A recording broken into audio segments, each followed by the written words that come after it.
Guys, come, let us spill this already spilled the juice and singene phakathi kweendaba zethando nesithembu. Now, I came across this tweet by @zama_omuhle. She says, "Umamkhulu unesidina. She can't even read the room. Mayeni couldn't even hide her irritation, but she had to proceed and waste everyone's time.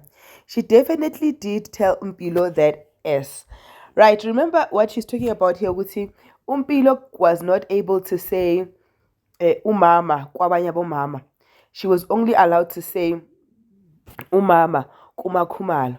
And I honestly don't believe ukuthi MaKhumalo said that, ne? But because of how people are getting annoyed with her this season, like they honestly believe ukuthi she said it.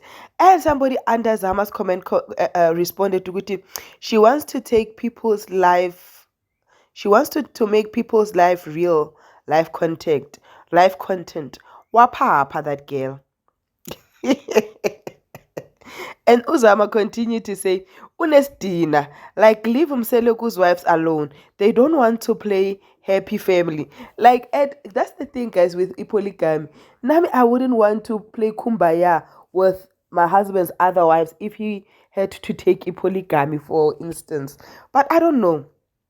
What do you think? Vele uyenzile lento or kanjani?